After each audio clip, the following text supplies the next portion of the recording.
மக்கள் அனைவருக்கும் வணக்கம். இவங்களுடைய பேர் கல்யாணி. சென்னை நங்கநல்லூரை சேர்ந்தவங்க.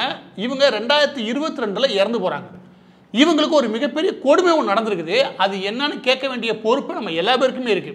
அது எதனால அப்படின்னா, இவங்க கல்யாணம் ஏதும் பண்ணிக்கவே இல்லை. ஒரு டீச்சராக இருந்து ரிட்டையர் ஆகி அதுக்கப்புறம் இவங்க ஒரு சாய்பாபா கோயிலை ஒன்று கட்டி இவங்களோட இடத்துல கோவிலை கட்டி நிர்வாகம் பண்ணியிருக்காங்க. ஏன்னா இவங்க சீரடி சாய்பாபாவுடைய தீவிரமான பக்தியாக இருந்திருக்காங்க. எனவே அவருக்கு ஒரு கோயிலை கட்டி அந்த பகுதியில் இருக்கக்கூடிய மக்கள் இருக்காங்களே, அந்த பகுதியில் மக்கள் எல்லாமே வழிபடும் விதமாக ஒரு கோவிலை நிர்வாகம் பண்ணியிருக்காங்க. இந்த நிலைமையில 2022ல இவங்க படுக்கை அருகே இவங்க சடலமாக ஒரு 10 நாள் அழுகிற நிலைமையில பிணமாக கண்டெடுக்கப்படுறாங்க. இதுதான் அதோடைய எஃப்ஐஆர் சொல்லுது. இந்த அறிக்கை எஃப்ஐஆர். இந்த எஃப்ஐஆர் சொல்லக்கூடிய மிக முக்கியமான தகவல் என்ன அப்படின்னா, இவங்களுடைய படுக்கை அருகே அழுகிற நிலைமையில இவங்க பிணமாக கடந்து எடுக்கப்பட்டிருக்காங்க. ஒரு 10 நாள் அழுகிற நிலைமையில. இந்த தகவலை யார் கொடுத்தாரு அப்படின்னா, அந்த கோவிலுடைய மேனேஜர் ஒருத்தர் சொல்லிட்டு வராரு. அவரோட பேர் கருணாகரன். அவர் மேனேஜர் சொல்லிட்டு வராரு. வந்து இந்த எஃப்ஐஆர் ஃபைல் பண்ணாரு. ஏன் எஃப்ஐஆர் ஃபைல் பண்றாரு அப்படின்னா, அப்பதான் அந்த பிணத்தை எரிக்க முடியும். இல்லைன்னா பிணம் எரியூட்டும் இடம் இல்லையா, அந்த இடங்கள்ல பிணங்கள் எடுக்க மாட்டாங்க இந்த மாதிரி விஷயத்துல. எனவே இந்த எஃப்ஐஆர் ஃபைல் ஆகி ஆகணும். எனவே இந்த இடத்துல என்ன பண்றாருன்னா, கருணாகரன் வந்து இந்த மாதிரி இந்த அம்மா இந்த கோவில் நிர்வாகம் பண்ணாங்க, சாய்பாபா கோயிலை நிர்வாகம் பண்ணாங்க, அந்த கோயிலுக்கு நான் தான் மேனேஜர். நான் ஒரு 10-15 நாள் ஃபோன் பண்ணி பார்த்தேன், அவங்க எடுக்கவே இல்லை. எப்படி ஒரு 11ஆம் தேதி மார்ச் மாதம் ஃபோன் பண்ணேன். அதுக்கப்புறம் நான் ஃபோனே பண்ணலை. ஒரு 25ஆம் தேதி போல அவங்க வீட்டில் போய் பார்க்க சொல்லி ஒருத்தர் அனுப்புனேன். அந்த நிலைமையில அவருக்கு துர்நாற்றம் வீசிச்சு. அது உள்ள அவங்க பிணமாக கிடந்தாங்க. இவர் கோயில் மேனேஜரா. ஆனால் 15 நாளாக இவருக்கு சந்தேகமே வரல. எப்படி அந்த அம்மா ஏன் ஃபோன் பண்ணலை, அந்த அம்மா ஏன் ஃபோனை எடுக்கவே இல்லை. இதோட ரெண்டாவது விஷயம் என்ன அப்படின்னா, 15 நாளில் உங்களால் யூகிக்க கூட முடியலை. சரி இருக்கட்டும். அதோட ரொம்ப முக்கியம், அந்த கோயிலுக்கு ரெகுலராக அவங்க அந்த கோயிலுக்கு தேவையான பூஜை உபகரணங்களுக்கு அதெல்லாம் அனுப்பி வச்சுருக்காங்க. அதுவும் வரவே இல்லை. இதை எல்லாமே அவரே ஒப்புதல் வாக்குமூலம் கொடுக்குறாரு. இதையெல்லாம் சந்தேகப்படத்தக்க வார்த்தைகள். ஓரம் வாங்க. இன்னொரு முக்கியமான ஒன்று சொல்றாரு. அது என்ன அப்படின்னா, இந்த கோவிலும் அவர் சார்ந்த சொத்துக்கள் இருக்கு இல்லையா, இந்த கோவிலும் இவங்களுடைய சொத்துக்களும், இந்த கோவிலும் இவங்களுடைய சொத்து தான். இவங்க சொத்துக்கள் பிற சொத்துக்கள் இருக்கு இல்லையா, இந்த சொத்துக்கள் எல்லாமே தனக்கு யாரும் வாரிசுகள் கிடையாது. ஏன்னா இவங்க கல்யாணம் பண்ணவே இல்லை. கல்யாணம் பண்ணாம இருந்து அதுக்கப்புறம் சீரடி சாய்பாபாவுக்கு தீவிர பக்தியா மாறி அவங்களுக்கு ஒரு கோவிலை கட்டி அந்த கோவிலுக்கு தேவையான விஷயங்கள் மட்டும் செய்யறதே இவங்க முழு நேரம் வேலையை பார்த்துருக்காங்க. முழு நேரம் ஆன்மீகத்தில் இருந்திருக்காங்க. இறந்ததுக்கு அப்புறம் தன்னுடைய சொத்துக்கள் எல்லாமே யாருக்கு போன்றாங்க, திருப்பதி தேவஸ்தானத்துக்கு போகணும். இதுதான் இவங்க சொன்னாங்க அப்படின்றது இந்த எஃப்ஐஆர்ல அந்த மேனேஜர் சொல்லிட்டு வந்தார்ல, அவர் சொன்ன விஷயம். இப்போ இந்த 2 சர்டிஃபிகேட் இருக்குது. ஒன்று வந்து பரியல் கிரவுண்ட், அதாவது பிணம் எரியூட்டும் இடம் இருக்கு இல்லையா, அந்த இடத்துக்கான சர்டிஃபிகேட். அந்த சர்டிஃபிகேட் என்ன சொல்றாங்க அப்படின்னா, கல்யாணி ராஜகோபால். கல்யாணி ராஜகோபால் அவர்களை 25ஆம் தேதி கொண்டு வந்திருக்காங்க. அது எரிக்கப்பட்டான விஷயங்கள். அது என்ன நிலைமையில கொண்டு வந்தாங்க அப்படின்னா, உடல் அழுகிற நிலைமையில கொண்டு வந்தாங்க. இது தெளிவாக சொல்றாங்க. அவங்க இறந்ததா கருதப்படக்கூடிய தேதி வந்து 13. ஆனால் எங்கள்கிட்ட கொண்டு வந்தது 25. அதுக்காக டெத் சர்டிஃபிகேட் ஒன்று சென்னை கார்பரேஷன் இஷ்யூ பண்ணுறாங்க. அது 13ஆம் தேதி. யாரு? கல்யாணி அவர்கள். கல்யாணி அவர்களுடைய அப்பா பேர் ராஜகோபால். முழு பேர் வந்து ராஜகோபால் ஐயங்கார். இப்போ கல்யாணி அவர்கள் இறந்து போனதுலேயே ஒரு மர்மம் இருக்கு. அதை எதுவுமே விசாரிக்கவே இல்லை. எது பெரிய லெவலில் விசாரிக்கவே இல்லை. அவரோட போஸ்ட்மார்ட்டம் ரிப்போர்ட் பெரிதாக இங்கே கண்டுகொள்ளப்படவே இல்லை. ஏன்னா யாருமே கேட்டு வரல. எனவே அனாதையாக ஒருத்தங்க இறந்து போறாங்களா, அதை பத்தி எவன் கேட்டு வர போறேன், அதை கண்டுக்க தேவையில்லை. இந்த மாதிரி ஒரு சமூகத்துக்குள்ள வாழ்ந்துகிட்டு இருக்கோம். இந்த நிலைமையில இவங்களுடைய சொத்து இருக்கு இல்லையா, யாருடையது? இந்த கல்யாணி அவருடைய சொத்து. அந்த சொத்து 2024 விற்கிறாங்க. எப்படி 2024 22ல இறந்து போன அந்த கல்யாணி அவருடைய சொத்தை 24ல 2024 போன மாசம் மே மாதம் இந்த சொத்தை விற்கிறாங்க. என்னன்னு சொல்லி விற்கிறாங்க. என்னன்னா, இந்த அம்மா பவர் எழுதி கொடுத்தாங்க, அதன் அடிப்படையில் விற்கிறோம் சொல்லிட்டு ஒரு கும்பல் கிளம்பியிருக்கு. அந்த கும்பலுடைய பின் மூளையாக செயல்பட்டது யாரு அப்படின்னு தேடி பின்னாடி போக போக யார் கிடைக்கிறார் அப்படின்னா, திராவிட இயக்க தமிழ் பேரவை. எது? சுபவீரபாண்டியன் ஒரு பேரவை ஒன்று நடத்துறாரு. அந்த திராவிட இயக்க தமிழ் பேரவையோட 2 மாவட்டங்கள், சென்னை மற்றும் செங்கல்பட்டு நினைக்கிறேன், இந்த 2 மாவட்டங்களுக்கு சேர்த்து ஒருத்தர் மாவட்ட செயலாளர் வச்சிருக்காரு. அந்த சிரிச்ச மாதிரி இந்த ஆள் தான். இவர் வந்து தோழர் இளங்கோன்னு கூப்பிடுறாங்க, இன்னொரு போட்டு முரளின்னு சொல்றாங்க. இளங்கோன்ற அளவில் வச்சுக்கோமே. இவர் முக்கியமான மூளையாக செயல்படுறார். அந்த எஃப்ஐஆர்ல ஒரு மேனேஜர் வந்தார் இல்லையா, கருணாகரன். அந்த கருணாகரன் இவர் தான். எப்படி கை காட்டிட்டு அப்படியே திமுக கொடியோட நிற்கிறாரா. இப்போ 2வது இடத்துல இங்கே சந்தேகம் வர ஆரம்பிக்குது அப்படின்னா, இந்த கருணாகரன் வச்சு கொண்டு போறேன். என்ன அப்படின்னா, இந்த கருணாகரனுடைய மற்ற தகவல்லாம் எடுக்கிறோம். அது எடுக்கும்போது என்ன தெரியுது அப்படின்னா, இவர் அதற்கு 2 வருஷத்துக்கு முன்னாடி, எப்படி அதற்கு 2 வருஷத்துக்கு முன்னாடி 2020 ஜூலை மாதம் கைது செய்யப்படுகிறார். எதுக்கு கேளுங்க, எதுக்குன்னா 5 கிலோ கஞ்சா வச்சிருந்து. அப்ப கஞ்சா கடத்தல் விவகார விஷயமா இவர் கைது செய்யப்படுறார். அப்படிதான் அந்த பகுதி ஃபுல்லா ஓரளவுக்கு தெரிய வருது. அந்த குற்றத்துக்காக அவர் ஜெயிலுக்கு போறாரு, போயிட்டு வர்றாரு. எனவே கஞ்சா கடத்தல் வழக்கு அவர் மீது இருக்குது. அது காலம் வரைக்கும் அவர்கிட்ட பெரிய அளவு சொத்துக்கள் கிடையாது. அந்த காலகட்டம் வரைக்கும் 20, 21, 22 இல்லையா, அந்த காலகட்டம் வரைக்கும் இந்த கருணாகரன் அவர்களுடைய செயல்பாடுகள் எல்லாம் நம்ம கேட்டு தெரிஞ்சுக்கிட்டு என்ன இருந்துச்சுன்னா, ஒரு திமுக நிர்வாகி எப்படி இருப்பான்? அது கிளை மட்டத்தில் கஞ்சா கடத்துறது, பொட்டான் கடத்துறது, அப்புறம் போலியான மதுபானம் விற்கிறது, இதெல்லாம் தெரிவாங்க வச்சுக்கோங்க. அதே மாதிரி ஒரு சாதாரண திமுக நிர்வாகி எப்படியா இருப்பானோ அதே மாதிரி தான் கருணாகரனும் இருக்காரு. இப்போ இது வரைக்குமான சந்தேகங்களை சொல்லியாச்சு. இப்போ அடுத்த கட்டமாக வரைக்கலுங்க. அது என்ன அப்படின்னா, இதுதான் அந்த நகல், இதுதான் அந்த குறிப்பிட்ட கல்யாணி அவர்களுடைய இடம் விற்கப்பட்டதுக்கான சான்றிதழ். அதாவது விற்கப்பட்டதுக்கான டீட் இருக்கு இல்லையா, அதுக்கான நகல். இந்த குறிப்பிட்ட சொத்து விற்கப்பட்ட தேதி 27 மே 2024. இது வாங்கக்கூடிய நபர்கள் ஒருத்தர் கிறிஸ்தவர், இன்னொருத்தர் இஸ்லாமியர். இந்த ரெண்டு பேருமே பெண்கள், 2 பேர் வாங்குறாங்கன்னு வச்சுக்கோங்க. இது எழுதி கொடுக்கக்கூடிய நபர் யாருன்னா, இந்த கல்யாணி அவர்களுடைய பவரை வச்சிருக்க, இந்த நிலத்தை விற்கிறதுக்கான பவர் இருக்கு இல்லையா, அந்த பவர் பத்திரம் வச்சிருக்கக்கூடிய ரவிக்குமார் என்றவர். எப்படி? ஜே ரவிக்குமார் என்றவர். அதை நீங்கள் உத்து கவனிச்சுன்னா தெரியும். அது என்ன அப்படின்னா, இந்த ரவிக்குமார் அவர்களுக்கு அதுக்கு 28 நாட்களுக்கு முன்னாடி இந்த ரவிக்குமாருக்கு அதுக்கு 28 நாட்களுக்கு முன்னாடி சேல்ஸ், இதை விற்பதற்கான அந்த பவர் இல்லையா, அந்த பவரை இவருக்கு எழுதி கொடுத்ததா அந்த ஸ்டேட்மெண்ட் ஆரம்பிக்குது 28 நாளைக்கு முன்னாடி. இவங்க எப்போ இறந்து போனாங்க? 2022 இறந்து போன அந்த லேடி இவங்களுக்கு 2024 மார்ச்ல விற்கிறதுக்கு ஒரு மாசம் முன்னாடி எழுதி கொடுத்தாங்கன்னு ஒரு ஸ்டேட்மெண்டோட இவங்க அந்த சொத்தை விற்கிறாங்க. இதுல இந்த வாங்கிய நபர்கள் மற்ற விவரங்கள் இதுக்குள்ள போக தேவையில்லை. ஏன் அப்படின்னா, வாங்கிய நபர்களுக்கு என்ன தெரிஞ்சு நம்ம தெரியாது, ஆனா அந்த விற்ற நபர்களுக்கு எல்லா விவரமும் தெரியும். அதனால அவரோட சர்வே நம்பர், அவரோட பிளாட் நம்பர், அது எந்த தெருவில் இருந்துச்சு, அதோடைய விவரங்கள் எல்லாத்தையும் எடுத்து மேற்கொண்டு ஆய்வுகளை தொடங்குறோம். மேற்கொண்டு நம்ம எங்க இருந்து ஆய்வு தொடங்கணும் முடிவு பண்ணும்போது, இந்த சொத்து கைமாறக்கான பவர் இருக்கு இல்லையா, அந்த பவர் பத்திரத்தை பிடிக்கணும். அவ பவர் பத்திரத்தை எடுத்தா அது இந்த இருக்கு. அந்த பவர் பத்திரத்தில் என்ன பண்றாங்க அப்படின்னா, இந்த பவர் பத்திரம் மே மாதம் எழுதப்படுது. யார் யாருக்கு கேளுங்க, யார் யாருக்குன்னா, தூத்துக்குடியை சேர்ந்த ரவிக்குமார் அவருக்கும் இந்த கல்யாணி அவர்களுக்கும் இந்த ஒப்பந்தம் ஆகுது. எது? இந்த பவரை அவங்க கொடுக்குறாங்க. அந்த பவரை கொடுக்கும்போது என்ன சொல்றாங்க அப்படின்னா, இந்த குறிப்பிட்ட சொத்து நான் யார்கிட்ட வாங்கினா 1982 பாலசுந்தரம், இந்த பாலசுந்தரத்திலிருந்து வாங்கினதா குறிப்பிடப்படுதில்லை.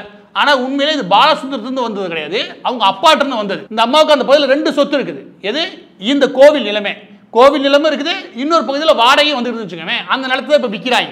அந்த நிலத்தை விற்கும் போது அந்த 2 சொத்துக்களுமே எப்படியா இருக்குன்னா, ஒன்று பாலசுந்தரம் விற்றதாகவும் இன்னொன்று அவங்க அப்பா விற்றதாகவும் அந்த 2 பத்திரங்கள் இருக்குது. இந்த 2 பத்திரங்களில் இவங்க விற்கக்கூடிய அந்த குறிப்பிட்ட பத்திரம் இல்லையா, அந்த பத்திரத்துடைய அளவெல்லாம் பார்த்தோம்னு வச்சுக்கோங்க, அது அவங்க அப்பா வித்தது. இது ஒரு பெரிய குழப்பம் ஒன்று இருக்குது. அந்த குழப்பத்திலிருந்து நீங்க புரிஞ்சுக்க வேண்டிய விஷயம் என்ன அப்படின்னா, மேற்கொண்டு இருக்க அடுத்த சொத்தை விற்கிறதுக்கு நீங்க திட்டம் போட்டாங்க அர்த்தம். இது ஒரு ஓரம் வைங்க. இதுல கையெழுத்து போட்ட நபர்கள், அதாவது இந்த சொத்துக்கான பவரை வாங்குற யாரு, தூத்துக்குள்ள இருந்து ஒருத்தர் வராரு. இதுல சாட்சி கையெழுத்து போற ஒருத்தன் காஞ்சிபுரத்துல இருந்து ஒருத்தர் வரேன். அது இன்னொரு சாட்சி கையெழுத்து போறவன் 19 வயசுக்குள்ள கிடையாது, அவன் விழுப்புரத்துல இருந்து வரேன். இப்படி ஊருக்கு அங்கேருந்து கடந்து வரானுங்க. இதுக்கு பின்னாடி எல்லா பக்கமே வழக்கறிஞர்கள் தீவிரமா வேலை பார்க்கறது அப்பட்டமா தெரியுது. ஏன்னா சாட்சிகள்ல வழக்கறிஞர்களும் உள்ள வராங்க. இதை மேற்கொண்டு ஆய்வு பண்றதுக்காக அந்த பகுதியில் உள்ள மக்கள் எல்லாப்பட்டையும் கேட்கிறோம். அவங்க என்ன சொல்றாங்க அப்படின்னா, ஆமா இந்த கோவில் இருக்குல்ல, இந்த சாய்பாபா கோயில், இந்த சாய்பாபா கோயில்ல கல்யாணி அம்மா தான் நடத்துறாங்க. அவங்களுடைய இடம் தான் அது. அவங்க நங்கநல்லூரை சேர்ந்தவங்க. அவங்க அப்பா அம்மா பூர்வீகம் எங்க இருக்குது அப்படின்னா, திருச்சி ஸ்ரீரங்கத்தை சேர்ந்த ராஜகோபால் ஐயங்கார். அவங்களுடைய கடைசி மகன் நினைக்கிறேன். இந்த ராஜகோபால் ஐயங்கார் இருக்கார்ல, அவருக்கு மொத்தமா 4 பெண் குழந்தைகள் நினைக்கிறேன். யாருமே கல்யாணம் ஆகல. அதுல ஒருத்தவங்க தான் இவங்களுக்கு கிடைச்ச சொத்து தான் இந்த சொத்துக்கள் எல்லாமே. எனவே சொந்தம் சொல்லி கேள்வி கேட்டு நெருக்கின சொந்தம் யாரும் வரப்போ கிடையாது. தூரத்துல சொந்தம் வந்தா கூட அதை சமாளிச்சிடலாம் அப்படின்ற தைரியம். தமிழ்நாட்டை பொறுத்த வரைக்கும் தனியாக முதியோர்கள் வாழ்றதே கஷ்டம். இதுல கேள்வி கேட்க யாருமே கிடையாது. சொத்து இருக்குன்னு வச்சுக்கோங்க, அது இன்னும் கஷ்டம். அந்த நிலைமையில கஞ்சா கடத்தி கைதான கருணாகரன்றவன் திடீர்னு அந்த கோயிலுக்கு மேனேஜர் தானே சொல்லிட்டு வராப்புல. அவர் தான் எரிக்கிற இடத்துக்கும் போயிருக்காப்ல, அந்த பிணத்தை கொண்டு போய் எரிக்கிறதுக்கான வேலையை பார்த்துருக்காப்ல. இந்த நிலைமையில அந்த வீட்டுக்குள்ள புகுந்து தேவையான பத்திரங்களை எடுக்கிறது, அந்த வீட்டில் இருந்த நகைகள் பிற விஷயங்கள் இருக்குல்ல, இது எல்லாமே களவு போயிருக்கு. இது சம்பந்தமாக எந்த பெரிய வழக்குகளும் பதிவாகவே கிடையாது. இதற்கப்புறம் ஒரு 1.5 வருஷம் ஓடுது. இந்த இடைப்பட்ட காலத்துல மிக முக்கியமான நபர்கள் இதுக்குள்ள வராங்க. யாரு? இந்த கருணாகரன் அவரோட மிக முக்கியமான நபர் சேர்றாரு. அது இவர் தான். யாரு? திராவிட இயக்க தமிழ் பேரவை நடத்தக்கூடிய சுபவீர பாண்டியன் அவர்களுடைய முக்கியமான மாவட்ட செயலர், 2 மாவட்டத்துக்கான மாவட்ட செயலான முரளி என்ற இளங்கோ இருக்காரு, இவர் உள்ள வரார். இவர் தான் அவருக்கு முழு விஷயங்களை நடத்தி கொண்டு போறாரு.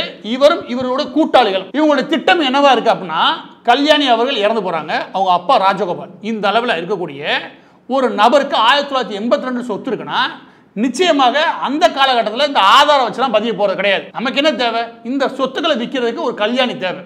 அந்த கல்யாணிக்கு பின்னாடி ராஜகோபால் இருக்கணும், இல்லாட்டி ராஜகோபால் ஐயங்காரே இருந்தால் சந்தோஷம்.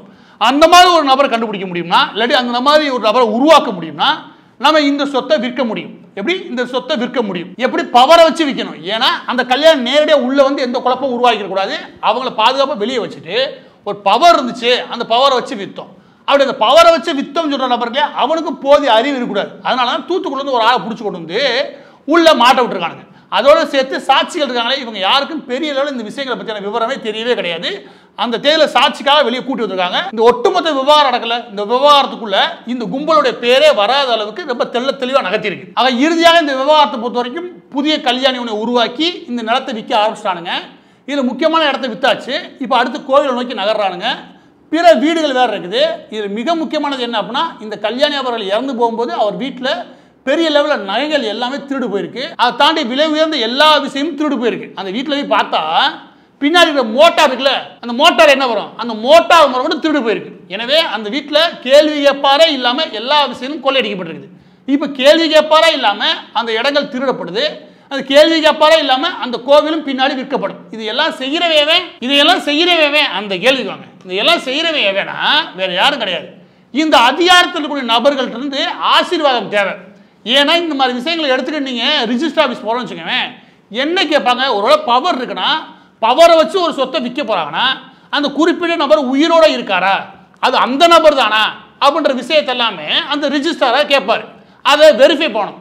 அப்போ இந்த விஷயங்களை எல்லாம் குழப்பம் உருவாக்கி அதை தனக்கு சாதகமாக யாரால் முடிச்சுக்க முடியும் அப்படின்னா அதிகாரத்தில் இருக்கக்கூடிய நபர்களுடைய ஆசை இருந்தால் மட்டும்தான். அதாவது திமுகவுடைய ஆசை இருந்துச்சுன்னா நீங்கள் இந்த தில்லுமுள்ளு வேலைகளை இதை தாராளமாக பண்ணலாம்.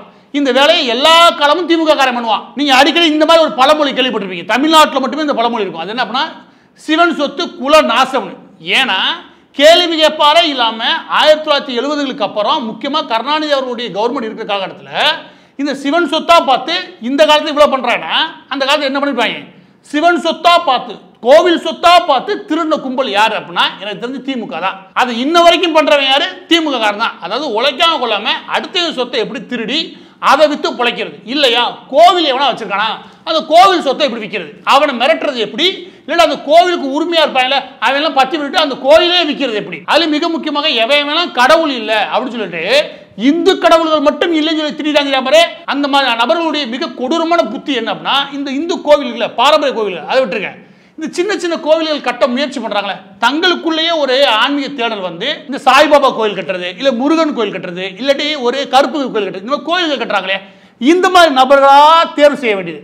அதுல மிக முக்கியமாக குடும்ப பின்னணி இல்லாம வருவாங்க, அந்த மாதிரி நபர்களா தேர்வு செய்ய வேண்டியது. நீங்க நல்லா கவனிச்சுன்னா அந்த முனிவர் கட்டினாரு, அந்த சித்தர் கட்டினாரு, அந்த சித்தர் வாழ்ந்த இடம் அவரோட இடம் இவரோட இடம்டுவாங்க.